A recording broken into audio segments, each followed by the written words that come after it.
It's time for Recipe of the Day.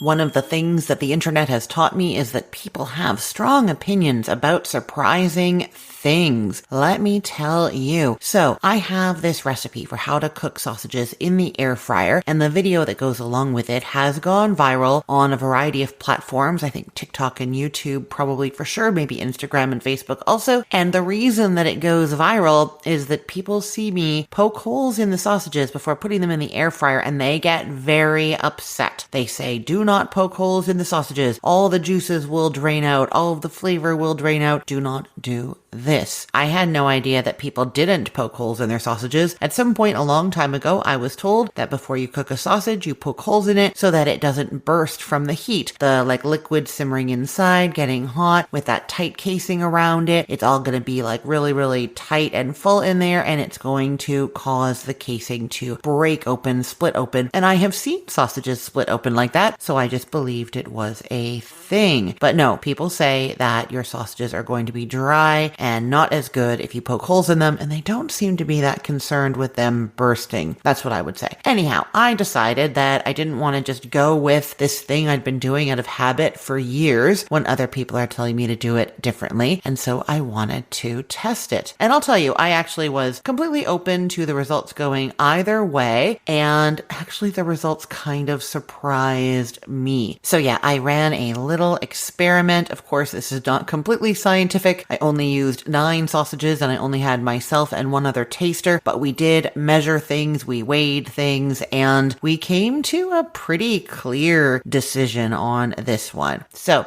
what I did was I got 9 sausages and I weighed them all first before cooking them. And then the sausages were put into different conditions. So 3 of the sausages were not poked at all. 3 of the sausages were poked all over, kind of like on both sides, top and bottom. And then I did another 3 just poking holes along the top. I was thinking that if it's true that juices drip out of sausages when they're cooking, if the holes are just on the top and then they're put in the air fryer basket with those holes still on the top, then maybe fewer juices would drop out. This turned out to not really be a thing, but I did do all 3 of those conditions. And like I said, I weighed them all before cooking them, each one individually, and kept track of their weights before and after cooking. Then I cooked the sausages from each condition all together because I didn't want there to be interference between the conditions, and I wanted to weigh the fat that came out of them after also. So what I mean is I put the 3 sausages that did not have any holes in them into the air fryer, and I cooked them at 400 degrees Fahrenheit for 10 minutes, and then I weighed the amount of oil in the bottom of the air fryer after that, and I weighed all 3 sausages as well. And then I cleaned the air fryer, and then I did the same thing again with the sausages that had holes on both sides. So they went in there, and then they were cooked at 400 degrees Fahrenheit for 10 minutes, and then I weighed the amount of oil that was in the bottom of the air fryer basket after, and I weighed each sausage also, and then I did the exact same thing a third time with the sausages that just had the holes poked on the top. Now, I think that the amount of fat in the tray after cooking, I don't think that was super useful, or at least it didn't get great results that meant anything. So the sausages that had not been poked at all had 9 grams of fat in the bottom, and then the ones that had been poked all over had 5 grams of fat, and the ones that had been poked across the top had 13 grams of fat. And so there wasn't any kind of trend there at all, and I'm guessing different sausages have different amount of fat, which is what I was trying to control for by doing 3 sausages and comparing each one to its weight before cooking and after cooking. So I'll get into that in a second, but I think when all 3 sausages are in the air fryer cooking together and then they all give out their different amount of fat, it's kind of hard to know what's going on. So we're going to ignore that number there, and instead I'll explain sort of more clearly what I did with the weighing. So I took my 3 sausages that I did not poke holes into, and I weighed each one. And one of them was 112 grams, one was 111 grams, and one was 117 grams. And then I weighed those same sausages after they were done cooking, and the first one was 88 grams, the second was 92 grams, and the third was also 92 grams. And then I took that second number divided by the first number to see how much of the sausage was gone away, right? So 88 divided by 112 is 79%. So essentially that means that 21% of the sausage had leaked leaked away, evaporated away, leaked out, juices out, whatever, and 79% of it was left. So the percentages that were left for the sausages that were not poked at all were 79%, 83%, and 79%, which averaged to 80%. For the ones that were poked all over, we had 82%, 83%, and 81% for an average of 82%. So actually more retention of sausage when you poked holes. And then the ones that were poked just across the top, 79%, 78%, and 84% for an average of 80%, which was the same as the ones that were not poked. So we had 80% with no poking, 82% with poking all over, and 80% with just the tops poked. And I'm not running statistical analysis on this because there's not enough numbers here, I'm almost positive. But what we do see is the ones that were poked all over had more juice retention or more sausage retention than the ones that were not poked, which is very surprising. My best explanation for this is that if you don't poke your sausages, they are still filling up with all that steam and bubbling liquid, which I'm guessing gets pushed out the ends of the sausages if you don't have holes on top. I'm not going to say that more of it gets pushed out. We had that 2% difference, but